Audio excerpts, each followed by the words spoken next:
The youth movements are officially underway for both New York baseball teams. Let's talk about it.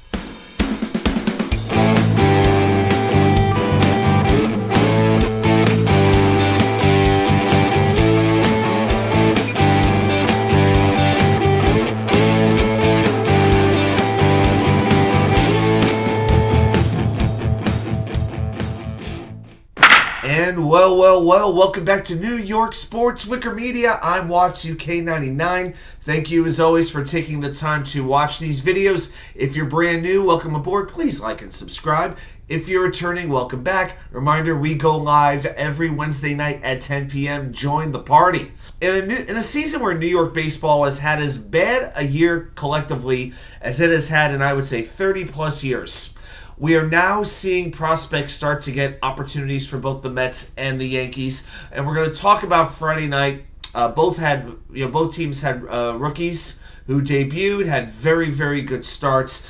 I want to talk about Ronny Mauricio first of the New York Mets. This is a player that a lot of Mets fans have been wanting to see get called up for months and months and months. He's had a pretty dang good season in AAA. For Syracuse. He's hit over 20 home runs, had over 20 stolen bases, I believe close to 75 RBIs. And this is a player who's been around in the system for a few years now, seemed to have a lot of raw potential, could run really well, could hit for some power, switch hitter, which you always like, but not very good plate discipline and really not good defense. That's kind of been the word on Mauricio. Some scouts really like him, some just have no use for him. It's a very polarizing, is the word that I would use, type of prospect, is Ronny Mauricio. So he knows with the limited opportunities that he's going to have with what's left of this season, he's got to make an impact. He said it before the game. He said through an interpreter he wanted to, quote, go out there and put on a show, end quote. And that's exactly what he did in his very first at-bat against Logangilbert, a very good pitcher. Hits a double for 117 miles an hour. It was the hardest baseball hit by a New York Met this season and the 11th hardest ball hit in the majors all year, which is pretty hard to believe when you have a lineup that has Pete Alonso in it, but it is true. But it's not just the fact that he got the double. I want to talk for a second about the at-bat and why it encouraged me. Okay, I mentioned briefly the plate discipline. You know, that Mauricio tends to chase pitches out of the strike zone. So first pitch, slider in the strike zone, called strike one. Second pitch was a knuckle curve out of the zone, ball one.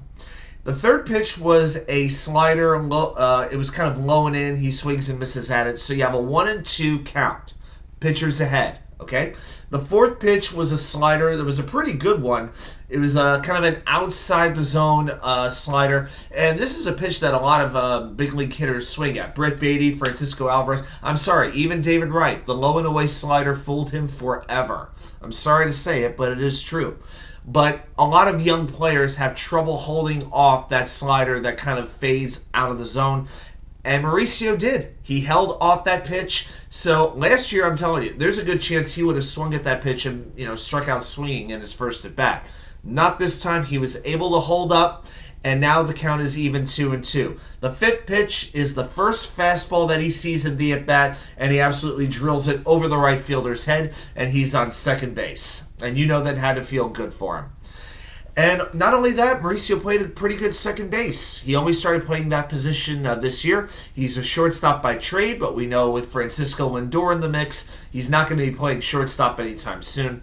He caught the first ball hit in his direction, kind of a routine pop-up. Started a 4-6-3 double play on a Mike Ford grounder in the third inning. So early returns, I know it's only one game, but it is very encouraging. He seemed to have the confidence, seemed to feel like he belonged, and hopefully Buck Showalter, or whoever actually does make the lineup for the New York Mets, will allow him the opportunity to play.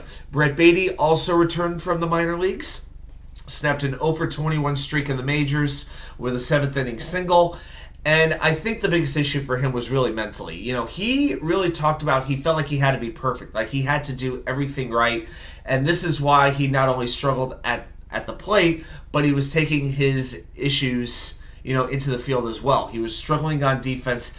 I advocated for a while. I wanted Beatty to stay and learn in the majors. Truth is, he really did need a reset. So let's see what he does.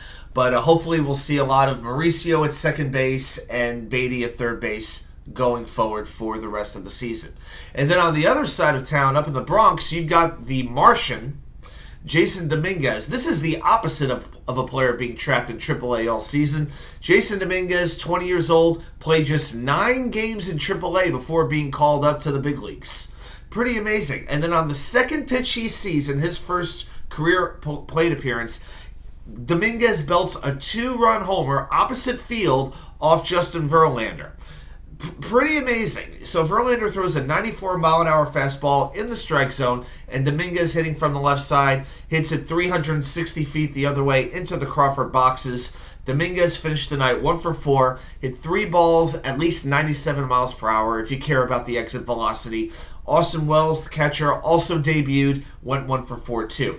But you look at the Yankees lineup, look at all the rookies they played. Anthony Volpe, Jasson Dominguez, Austinwells, Everson Pereira, Oswald Peraza. 5 rookies in that lineup.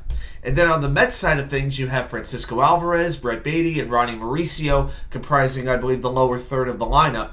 But you have 6 homegrown position players when you factor in Pete Alonso, Brandon Nimmo, and Jeff McNeil. So as we look forward to 2024, these kids right now in 2023 have an opportunity to make a very serious impression on the front office staff, on the coaching staffs, to basically say, hey, you don't have to go out and sign a free agent. You don't have to go out and make this trade. Give me the opportunity, and I'm going to show you why I deserve that opportunity to be an everyday player in 2024. You know, you have about 9 or 10 rookies combined between the Mets and Yankees, and that's just position players. You know, factor in Mark Vientos for the Mets. He didn't play, and I don't expect much from him anyway.